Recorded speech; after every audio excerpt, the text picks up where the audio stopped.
주진우 라이브.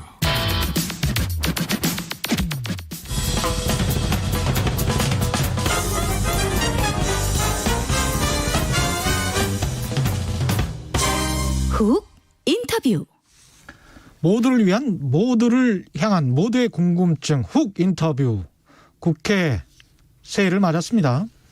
작년엔 여야 상임위 자리 싸움으로 국회가 48일이나 늦은 지각 개원을 했고 갈등 전국이 이어졌는데요. 올해는 부디 협치하는 국회 모습을 보여주길 바랍니다. 21대 국회에는 그 어느 국회보다 여성들 활약이 돋보이고 있는데요. 헌정사상 최초로 여성 국회 부의장 탄생을 했고 역대 최연소 여성 의원도 나왔습니다. 오늘 함께할 이분도 여성이시네요. 21대 국회에서 아주 주목받고 있죠. 용해인 기본소득당 의원 모셨습니다. 안녕하십니까? 네, 안녕하세요. 기본소득당 용해인 의원입니다. 새해 첫 인터뷰 1호 모시게 됐습니다. 예. 네. 의원님께는 올해가 특별한 한 해가 될 것 같습니까? 어떻습니까? 네, 사실 2020년에 예. 국회의원 당선되고 나서 이 주진우의 라이브에서 제 목소리를 많이 담아 주셨는데 그렇습니까? 2021년 또 저의 첫 인터뷰로도 주진우의 예. 라이브가 또 저의 첫 인터뷰이기도 하거든요. 2021년에. 그래서 예. 매우 뜻깊고 좀 감회가 새롭고요. 예. 이제 국회의원으로 일한 지 2년 차에 접어들게 되었는데 예. 올해는 좀 더 프로페셔널한 꽉 찬 의정활동 모습을 보일 수 있을 것 같아서 그 예. 어느 때보다 좀 의욕이 넘치고 있습니다. 지난해는 어떠셨어요? 처음 들어가 보니까. 네, 지난해는 저에게는 개인적으로 굉장히 엄청난 한 해였는데요. 예. 기본소득당이라는 당을 만들었고요. 예. 그리고 국회의원에 당선되었고 국회의원으로서 일을 했고 예. 또 개인적으로는 이제 아기가 생기기도 하고 그래서 아, 그래요? 네, 좀 많은 언제? 일 올해 5월 말에 출산 예정입니다. 올해 5월 말에. 네. 그래서 좀 너무 많은 일이 있어가지고 사실 한 해가 끝났다는 게 잘 실감이 안 나요. 첫 아이세요? 네, 첫 아이입니다. 아유, 축하합니다. 그래서 2020년은 정말 저에게 모든 순간이 좀 다 강렬했던 기억이었습니다. 예. 성별은 아시나요? 아들로 추정하고 있습니다. 초음파를 보니 예, 5월 아들인 말에. 것 같다. 네. 아주 특별한 2021년이 되겠습니다. 개인적으로는. 네. 2021년에 한국 사회는 어떤 모습이었으면 좋을 것 같습니까? 네, 2021년 한 해만 좀 놓고 본다면 예. 많은 분들의 소원이자 저의 소원이기도 한데요. 예. 코로나 종식되는 한 해가 되어야 할 것 같고요. 그렇죠. 예. 제가 사실 오늘 이제 기본소득당의 어린이 당원들과 예. 줌 온라인으로 비대면 미팅을 좀 했어요. 예. 그래서 이제 2021년의 소원이 뭐냐라고 물어봤더니 어린이 당원도 있어요? 네, 저희 이제 명예 어린이 당원들이 있고 또 예. 기본소득당을 아주 마음속 깊숙이 지지하는 지지자들이 있거든요. 어린이 그 지지자들이. 부모님들의 아이들인가 보죠? 그렇기도 하고요. 예. 본인이 스스로 당원이기도 하고요. 어린아이가 네. 자기 결정하에. 네네. 예. 그래서 이제 2021년 소원이 뭐냐 이렇게 예. 물어봤거든요. 예. 그랬더니 절반 이상의 어린이들이 다 코로나 끝났으면 좋겠다. 그 명예당원은 어린이 명예당원은 당비 안 내죠? 내는 어린이들도 있습니다. 진짜? 자기 용돈으로. 네. 멋있죠. 네. 멋지네.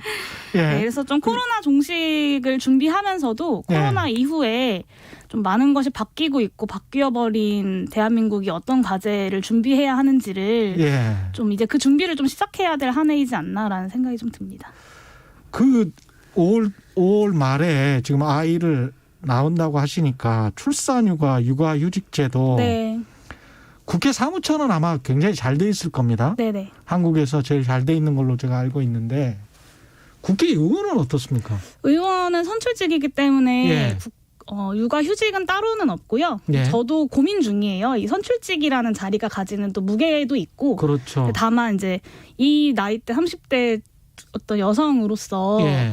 또 제가 뭔가 너무 이렇게 슈퍼맘이 되어버리면 또 아니 그 일종의 이제 국민의 기본권일 수도 있는 거 네, 아니에요? 여성들에게 또 저렇게 일해야 된다라는 어떤 강박이 될 수도 있어서 좀 고민 중인데요. 예. 저의 고민은 이제 저도 이제 출산이라는 것을 처음 경험하면서 예. 이 출산과 임신이라는 것이 우리 이렇게 출산율이 낮아진다라고 하면서 여성들에게 많이 요구가 되지만 예. 사실은 전혀 지원이 되지 않고 여성들의 책임으로 좀 많이 남아있구나라는 생각을 좀 많이 해서 예. 좀 총체적으로 이 임신과 출산 과정에 대한 지원책들을 좀 정비해야겠다라는 생각을 하나 했고요. 두 번째는 예. 네, 또 두 번째는 육아휴직 관련돼서 예. 지금은 여성들만 이제 의무화가 되어 있는데 남성들이 육아휴직을 좀 의무적으로 쓰도록 해야 하는 법 개정을 좀 준비 중입니다. 의무적으로. 네, 그래서 예. 사실 이제 많은 여성들이 일을 하다가 이제 임신을 통해서 경력 단절을 겪게 되잖아요. 예. 근데 사실은 일하고 싶은데 예. 어쩔 수 없이 이제 육아휴직을 하는 경우도 많거든요. 그러다 보니까 산후 우울증도 오고 육아 우울증도 오는데 이것을 남성들에게도 똑같이 좀 의무화를 하면서 좀 더 육아를 좀 공동 부담하고 그러니까 남자, 여자 그러니까 부모가 다 함께 동시에 할 필요는 없지만 네, 일정 기간은 꼭 의무적으로 육아휴직을 하도록 하는 것이 필요하겠다라는 생각이 들고 저는 남편이 육아휴직을 하고 아이를 볼 계획입니다. 아, 그렇습니다. 그거 축하드려야 되는 거죠? 네, 그렇습니다.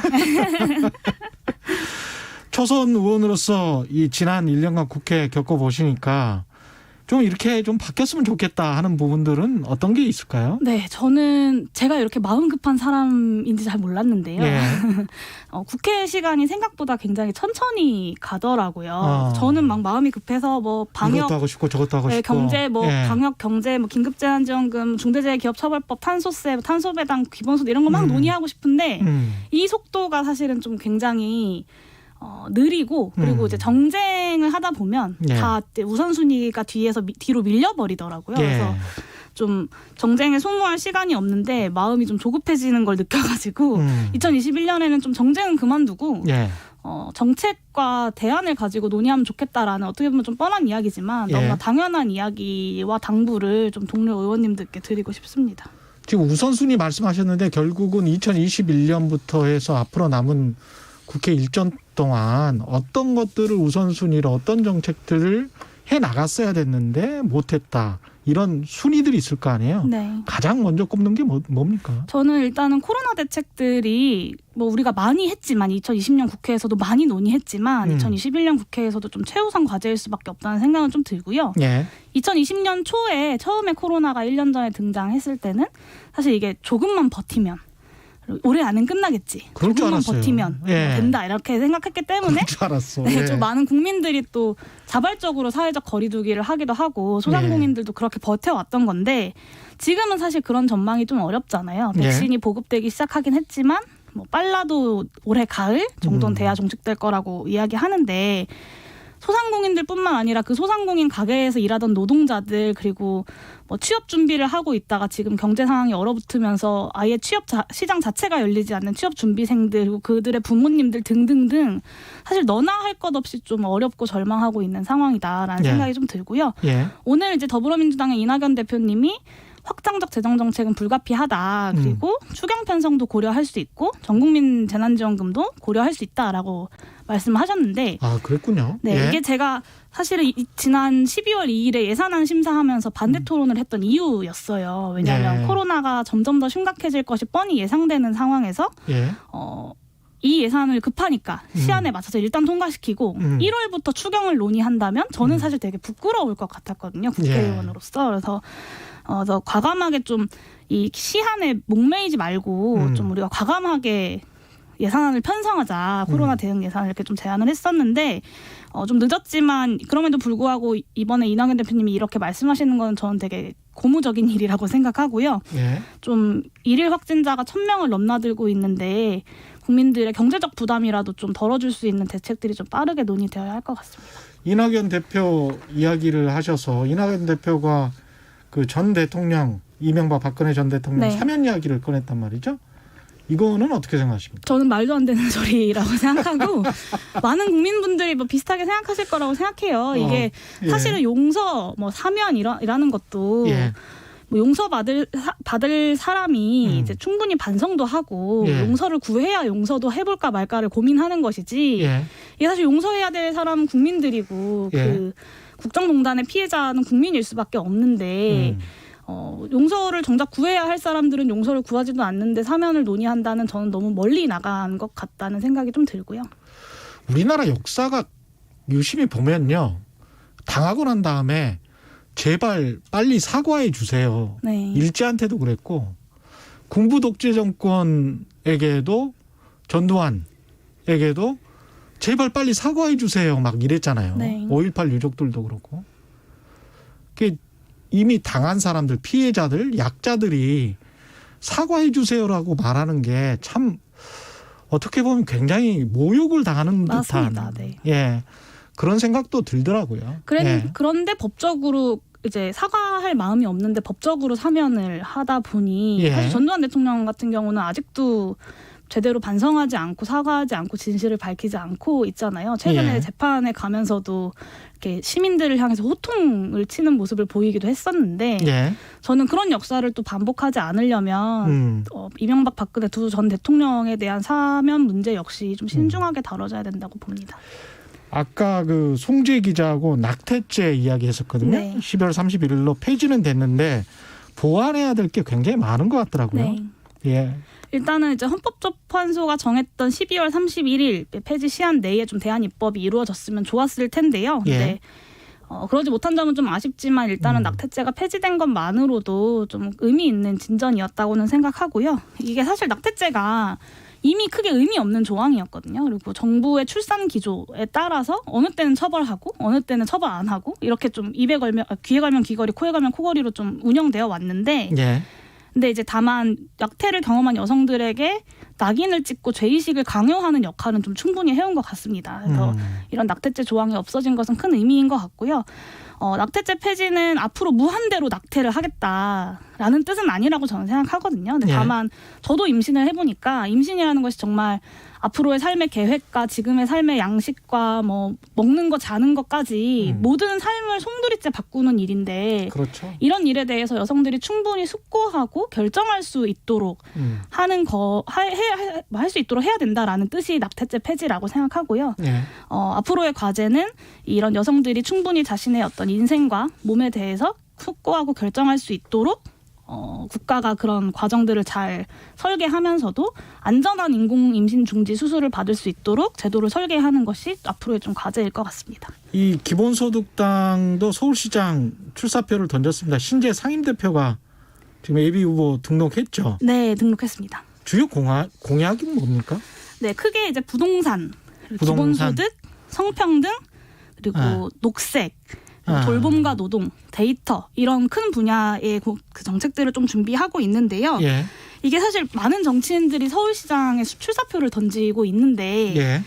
어떤 서울이어야 되는지에 대해서 청사진을 제시하는 후보를 제가 잘 못 봤어요. 예. 그래서 신지혜가 87년생 신지혜가 그리고 기본소득당이 좀 천만 시민들과 어떤 서울을 만들어가고 싶은지 그 내용들을 좀 잘 그려 나가려고 준비를 하고 있는 중이고요. 예. 일단 모든 서울 시민에게 연간 50만 원의 기본소득을 지급하는 서울형 기본소득 모델, 그리고 이제 뭐 디지털 성범죄 피해자 지원 조례를 제정하고 뭐 이제 무상생리대를 도입하고 그리고 이제 태양광 확대와 태양광 배당을 준비하는 등의 6개 분야의 이제 총괄적인 좀 정책을 준비하고 있는 중입니다. 이게 용해인 기본소득당 의원이시니까 기본소득과 관련해서 좀 여쭤봐야 될 것 같은데 2021년에도 이제 기본소득 공론화법을 이미 발의를 하셨어요. 그죠? 네. 어디까지 갔으면 좋겠습니까? 일단은 공론화위원회를 설치하는 법이 이제 기본소득 공론화법인데요. 공론화를 한번 해보자. 네. 예. 이게 기본소득에 대해서 뭐 기본소득당 같은 경우는 매월 60만 원의 모델을 가지고 있고 그리고 뭐 어떤 분들은 30만 원을 주장하시기도 하고 예. 뭐 이재명 지사 같은 경우는 연간 10만 원에서부터 시작하자 이런 다양한 모델들이 있잖아요. 예.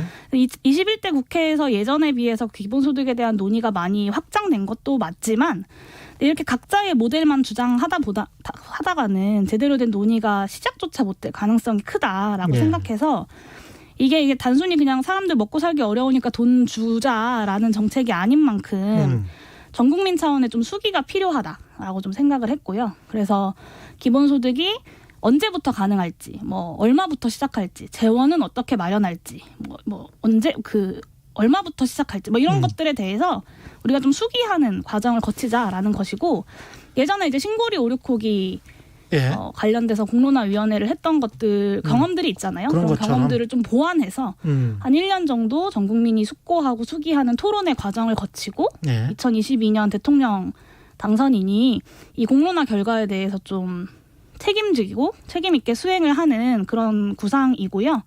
5개 정당의 의원님들이 공동 발의로 함께 해주셨어요. 그래서 예. 21대 국회 2021년에 이 기본소득 공론화법이 통과가 되고 공론화 충분한 수기의 과정을 시작할 수 있는 것까지 나아간다면 저는 의미 있는 시작일 것 같습니다. 마지막으로 짧게 하고 싶은 말씀. 새해 첫날.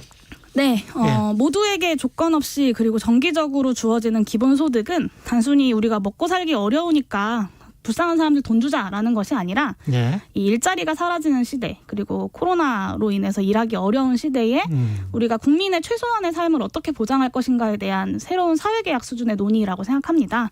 그래서 기본소득당이 국회 300명 중에 한 명이지만 그런 의미 있는 논의를 시작하는 마중물의 역할을 충분히 해낼 테니 2021년에 기본소득당에 많은 관심과 지지를 보내주시면 감사하겠습니다. 고맙습니다. 지금까지 용해인 기본소득당 의원이었습니다. 고맙습니다. 네, 감사합니다. 예.